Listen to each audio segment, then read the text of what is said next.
Indonesia merupakan negara kepulauan terbesar di dunia, yang letaknya berada di antara Samudra Hindia dan Samudra Pasifik. Indonesia merupakan negara kepulauan terbesar di dunia dengan 17.000 pulau yang terdiri dari pulau besar dan pulau kecil. Ragam budaya, penampakan alam, dan berbagai suku bangsa telah menjadi kekayaan di Indonesia. Keragaman tersebut juga berkaitan dengan letak geografis Indonesia. Lantas, bagaimana keadaan penduduk Indonesia? Pernahkah kalian bertanya, apakah benar ada pribumi atau orang asli Indonesia itu? Jika benar ada, yang mana sih orang asli Indonesia atau orang pribumi itu? Apakah orang Jawa, Sunda, Bugis, Minang, Banjar, dan seterusnya adalah pribumi? Jika iya, berarti orang-orang seperti Arab, Cina, dan entitas lainnya praktis merupakan pendatang alias non-pribumi. Baiklah, dialektika semacam itu tentu sudah karib dalam keseharian kita. Dan kebanyakan mempercayai bahwasanya suku-suku yang tadi disebutkan itu merupakan penduduk di Indonesia. Akan tetapi, sekali lagi, apakah benar demikian? Mari kita bahas. Istilah pribumi atau orang asli Indonesia diketahui muncul sejak era kolonialisme Hindia Belanda, yang berasal dari kata Inlander. Hal ini pertama kali dicetuskan dalam Undang-Undang Kolonial Belanda tahun 1954. Tujuannya adalah untuk menyamakan beragam kelompok penduduk asli di Nusantara, serta untuk tujuan diskriminasi sosial. Dari sini terlihat kalau antara pribumi dan non-pribumi syarat akan motif-motif seperti ideologi politik, ekonomi, relasi, kuasa, dan budaya.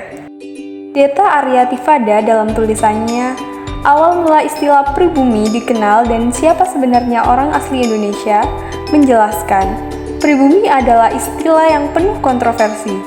Sejak lama istilah ini tak pernah jelas dan sering kali bias. Dalam buku Hendrik E. Niemeyer, Batavia Masyarakat Kolonial Abad 17 tahun 2012 menjelaskan, Undang-Undang Kolonial 1954 menyebutkan warga negara nomor 1 jatuh pada kalangan orang-orang kulit putih Eropa.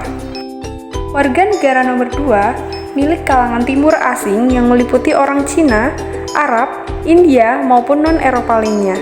Terakhir, warga negara nomor 3 adalah inlander atau pribumi, yang mana di dalamnya termasuk masyarakat lokal, terlebih mereka yang beragama Islam.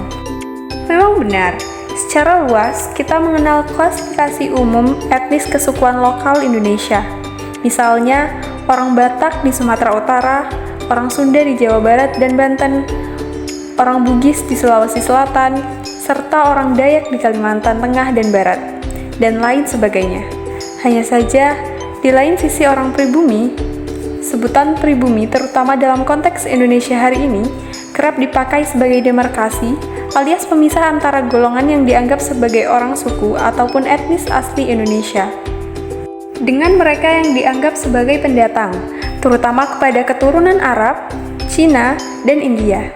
Imbasnya adalah salah satu persoalan tersendiri dalam konteks sosial bermasyarakat di Indonesia. Pasalnya, hal tersebut seringkali memicu konflik dan politik identitas yang berkepanjangan. Ikhwal terakhir akan sangat terasa ketika kita memasuki tahun-tahun politik yang kita tahu tensinya seperti apa.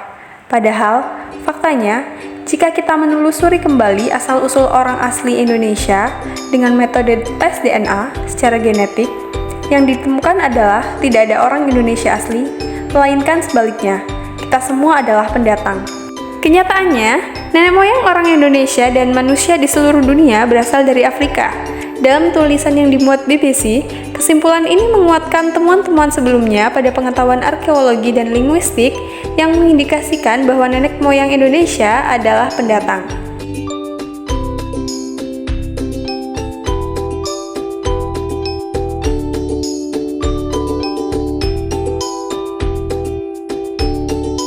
Sebagaimana kita ketahui, negara Indonesia disebut juga sebagai negara agraris karena sebagian besar penduduknya seorang petani. Dan negara maritim karena berada di kawasan laut yang luas.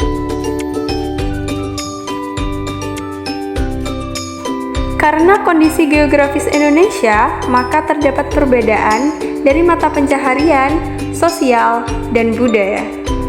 Kita akan membahas karakteristik penduduk Indonesia yang berdasarkan jumlah penduduk, kepadatan penduduk, dan persebaran penduduk. Pertama, jumlah penduduk. Pertumbuhan penduduk di suatu negara dipengaruhi oleh 3 faktor, yaitu fertilisasi, mortalitas, dan imigrasi. Tiap tahun, laju pertumbuhan penduduk Indonesia mengalami perubahan. Hal itu bisa dilihat dari sensus penduduk yang dilaksanakan setiap 10 tahun sekali. Yang kedua adalah kepadatan penduduk. Kepadatan penduduk adalah perbandingan dari jumlah penduduk dibagi dengan luas wilayah. Sedangkan ledakan penduduk adalah peningkatan jumlah penduduk yang terjadi begitu cepat dan secara tiba-tiba dalam suatu wilayah. Adapun faktor-faktor penyebab kepadatan penduduk adalah faktor kelahiran, faktor iklim, dan tempat strategis, faktor ekonomi, serta faktor sosial. Yang ketiga, persebaran penduduk. Persebaran penduduk di Indonesia sendiri terbilang tidak merata, baik persebaran antar pulau, provinsi, maupun antar perkotaan dan perdesaan. Pulau Jawa dan Madura adalah contoh wilayah yang memiliki kepadatan penduduk yang tinggi dibandingkan dengan wilayah lainnya. Apakah kalian pernah berpergian antar kota dalam satu hari? Atau mungkin mudik lebaran? Nah, itu adalah contoh fenomena sosial dalam kependudukan atau yang kita sebut dengan mobilitas penduduk. Mobilitas penduduk adalah gerak perpindahan penduduk dari satu unit geografis atau wilayah ke dalam unit geografis lainnya. Gejala mobilitas penduduk merupakan gejala alamiah yang terjadi sebagai respon manusia terhadap situasi dan kondisi yang sedang dihadapi. Misalnya, desakan ekonomi, situasi politik, kebutuhan pendidikan, gangguan keamanan, terjadi bencana alam di daerah asal ataupun alasan-alasan lainnya. Orang yang mengalami proses komutasi dinamakan komuter atau pengelaju. Contohnya, orang-orang yang tinggal di Bogor namun bekerja di Jakarta melakukan perjalanan menggunakan KRL Jabodetabek untuk bekerja setiap hari di Jakarta dan kembali pulang ke Bogor di hari yang sama. Orang yang melakukan sirkulasi dinamakan sirkular. Contohnya, orang-orang yang pergi mudik ke kampung halamannya masing-masing ketika libur lebaran dan menetap di sana selama beberapa hari.